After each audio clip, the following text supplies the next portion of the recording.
Hey guys, welcome to another video and thanks for watching this one. So in this video, what has really inspired it, or what really inspired this video is we know that interest rates will start going down. I mean, if you've been in the news, you know that the Feds are going to meet on the 18th at the recording of this video anyway. They're going to meet on the 18th of this month and they're going to reduce the federal funds rate, and along with that would be reduction in mortgage rates, credit card rates, and car notes and stuff like that. So I have decided to bring my wife on camera today. She's a real estate agent, so if you're trying to buy a house in Texas, you know how to reach out to us. You can always reach out to me as well. And she works with people that are trying to buy houses. And we decided, to just make a video, nothing too complicated, to talk about some of the tips that may help people either save more money and not feel stressed about buying a home. We know that one of the greatest ways to build wealth is home ownership. And if it's done right, it can be highly beneficial. And we don't want you to make mistakes. I mean, we've done our own fair of, we've had our own fair share of experiences. And we just want to share some tips that may benefit those of you out there. So I'm going to turn it over to her and, just share what you think is going on with the market right now when it comes to real estate. Hello. I think, as he mentioned, the Fed's going to reduce rates, and with that, people are going to be looking to buy, and those who've been holding their homes are going to be looking to sell their homes. So it's going to be an interesting time. One of the strategies that I recommend, that I've also personally used when I'm ready to buy a home, or when I'm talking to somebody who is looking to buy a home, is a strategy that I find helps people not overextend themselves when they buy that home. So you don't want to be in a situation where you buy the home but you're not able to continue to afford the home or afford your lifestyle that you had before the home. So what I recommend, and I have done myself in the past, is I take I know how much I have saved. Sorry, if I just bring something up. So if I'm renting right now, okay, if I'm renting right now, I'm planning to buy a home, what are the steps you would recommend that I take? Okay, so I'll definitely start with looking at how much do you have saved, right? Okay. So if you feel like, okay, I have $30,000 saved, that's a good start. If you feel like, I only have $2,000 saved, then the first thing you want to do is start saving. Okay. You want to go in with a good amount saved. You don't have to have everything saved, but you want to have something saved. So the first step would be have a saving, know how much you have saved, and then know how much of a home you can afford. Okay. With the savings aspect, what percentage would you recommend? Because usually on online, and gurus will say save 20%, save 50%. What would be your own recommendation? It all depends on what kind of loan you're going for, your comfort level with how much mortgage you want to be, and then also what type of home are you going to buy. Right now, with the way interest rates are, the more you have saved, the better off you be. Because if you think about it, the more you put down, the less your monthly mortgage is going to be. Now, some people prefer to put a lot of money up front and not have to pay a lot monthly mortgage. Some people prefer to put very little down up front and spread it out throughout for the rest of the time that they own the home. I recommend at least coming to the table with 5%. Now, that is if you're buying a home that you plan on living in. And that is a conventional And that is loan, a conventional not loan, FHA. not FHA. Some loans don't require to have as much, but even with conventional, I still think it's good to come with 5%, at least 5%, because you have a stake. It shows that you have a stake. The more you can bring, the more favorable you look, to be quite honest. But then also you're not required to do so. Okay. And if I can do 20%. Oh, if you can do 20%, go for it, and you don't mind putting that money up front. Because Right. that's the thing. The more you put up front, the less your monthly mortgage is going to be. And then get rid of the And PMI. you get rid of the PMI, things of that nature. So sometimes I believe it's a preference thing, and also a timing thing. So Okay. if you need a home urgently, and you don't have that 20% saved, but you need a home for whatever reason, then it makes sense to say, you know what, I only have 5%, I'm going to go in with 5%. But if you can wait a little bit and you can save, bide your time, wait 6 months, save up as much as you can, and then go in to make it. I think it never hurts if you can save a little bit more. Now, what would be the risk of waiting too long?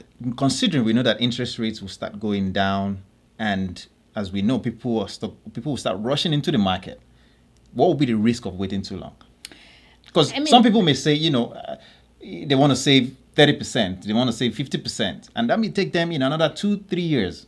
So first of all, look at how fast can you save?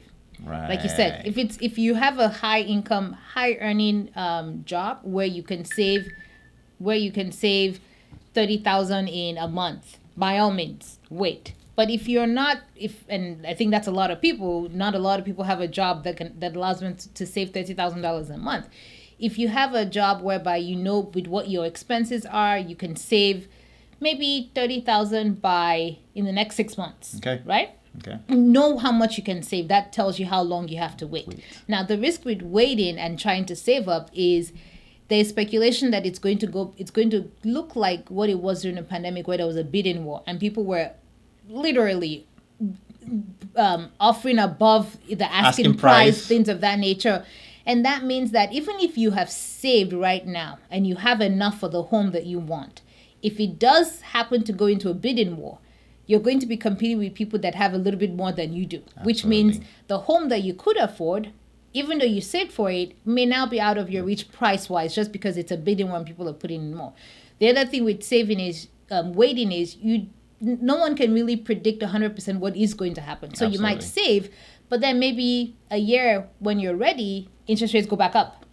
So those are things that are out of your control. So it's a balance of having enough saved, but also looking at the market, talking to your real estate agent, talking to your banker, and saying, okay, what's the right move to make? And then if you're someone that wants to have as much information as possible, doing your research. Absolutely. Now, back to the, scenario that I was painting. I'm a renter. I'm renting right now, and I'm thinking I want to buy a place. I don't want to stress myself. I have a little bit of money saved. How would you work with me? How would you work with me? How would you guide me through this process? Because I'm going to move from my 1-bedroom apartment. I want to get a house because I know that homeownership is one way to build wealth. But I also know that I don't want to force myself into something that I would later regret. So as a real estate agent, I can't give you direct financial advice. I can't tell you exactly what kind of loan this to is go not financial for. Advice. I can't tell you what kind of loan to go for. I can't tell you what banker to go with.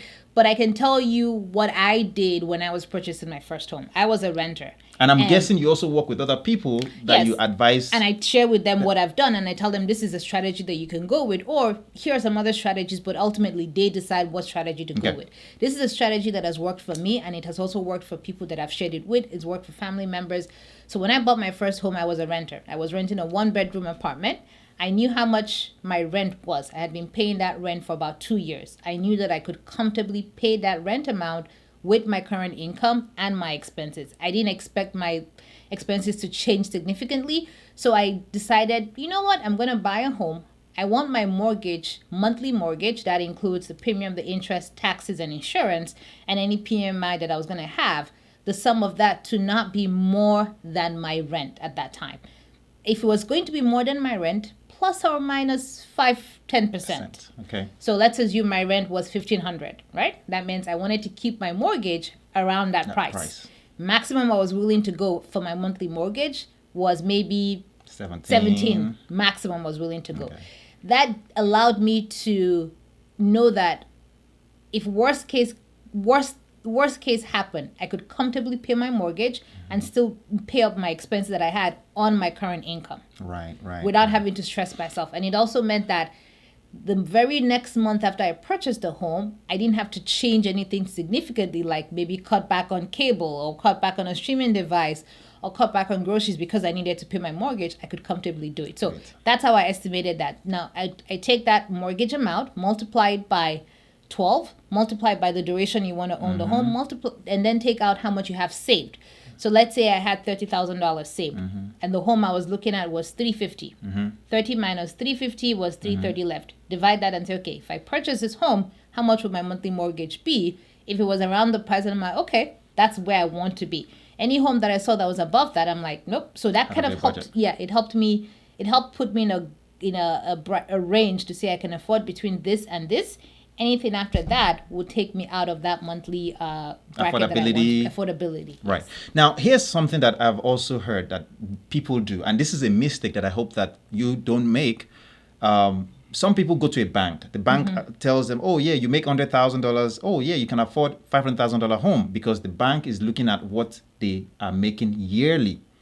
What are the risks to doing that, and what would you advise somebody like me to caution against, especially when the bank is going to write me, say a letter that I can afford $500,000 home? Mind you, my $100,000 isn't really $100,000 at the end of the day, because I take home, let's say, 60,000 after my insurance taken out, my retirement contributions taken out, taxes are taken out. If you pay state taxes, all those things are taken out. So how would you advise?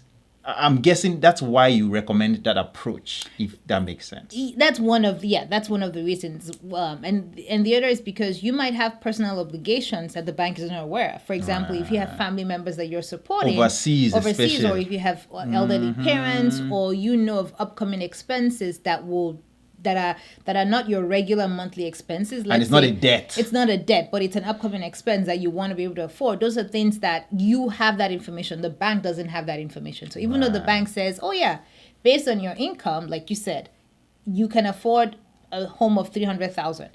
You know what your actual take home is when all is taken out. You know how much you're contributing to your 401k. You know how often your relatives come ask you for money. You know how often you are sending money to help someone or so take that into account to really determine how much you can afford. And then another risk with just going what the bank says you can afford is it puts you in a position of you want to now buy that home a home at that price, even though it may not be what you need. Right. You may just you're now looking for a home that's worth 400, maybe, when all you really need is a home that's worth 200 because of where you are in life. Right. You don't want to overextend yourself. So even though the bank says you can afford it, doesn't mean that you have to go buy it. Now, it's always good when I work with clients who come to the table knowing what they can afford. Absolutely. Because that takes a lot of the guesswork and takes away me showing you properties that are out of your price range. So I always will ask, what can you afford? And then try to find out to make sure that you've done your homework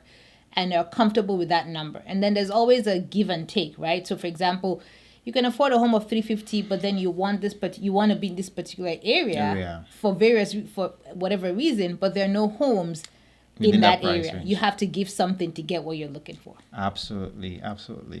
Honestly, I hope this has been educational and informative. I want to say thank you for coming on this channel. So if you found value in this one, I want to say that you drop a like on the video so that you can be encouraged to come next time.